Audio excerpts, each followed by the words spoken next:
ဒီနေ့မှာပြရတော့ဒါပြောပကြည်ပေါ့ဒါကတော့တနက်လေးနဲ့ဒါဖြုတ်တယ်ဒါအပတ်စကောကျွန်တော်ဖြုတ်တာရှိုးလိုက်တော့ဖြုတ်အတန်လေးချလာလို့မကြောက်ဘူး sorry bro ရ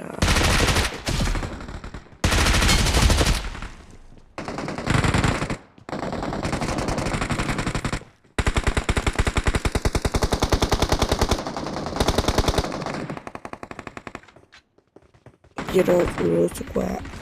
အောက်မှာဆိုတော့ကျွန်တော်ဒါပြန်ပြေတော့ဒါကျွန်တော်နောက်မှာစကွက်တွေ့သေးတယ်ပြန်အဲ့ဒါနဲ့အစကွက်ဆိုမပြေတော့ဘူးလာမပြေအမအောက်မှာတော့စကွက်တွေ့တယ်အစကွက်ကျွန်တော်ပုတ်ပြီးဖြည့်တယ်ပြီးတော့ပြီးအောက်ဆင်းမယ်အောက်ဆင်းလို့ကျွန်တော်လုပ်ဘေးနားမှာအဖိုးနဲ့ပဲတူလိုက်တယ်တိုင်း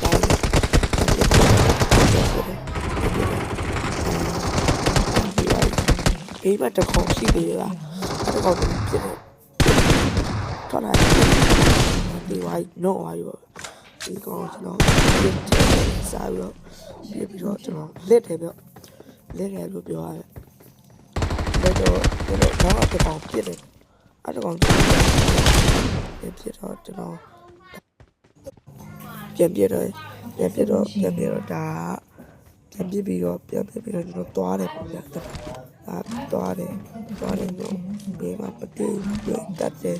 ပေါ့ကျွန်တော်တက်ကြီးကောပဲတက်တယ်တကောင်ပါတွေ့ဟိုတောင်းတကောင်တွေ့ရစတောင်းဝဲတကောင်တွေ့ရအောက်သွားတယ်ပေါ့သွားတယ်ပြောမှာတွေ့ရဘလို့တောင်းနေကြမှာတွေ့တာဒါသွားတယ်တော့ခုံချတယ်ပဲခုံချပါတယ်ပြီးတော့အောက်သွားတယ်အနားနေပေါ့အလုံးစုဟိုဘက်သွားတယ်အလုံးရုံပြလို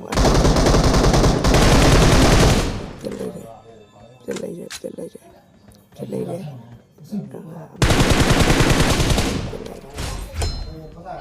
တော့ရဟိုနာမှာတော့ဘာလုပ်လဲတော့ကျွန်တော်ထပ်ပြစ်လိုက်ဒီရပါမီဗီဒီယိုလေးစောင့်ကြည့်ပြီးတော့ကျွန်တော်ကျေးဇူးတင်ပါတယ်လို့နောက်လည်းအားပေးပါဦးဘရိုနော်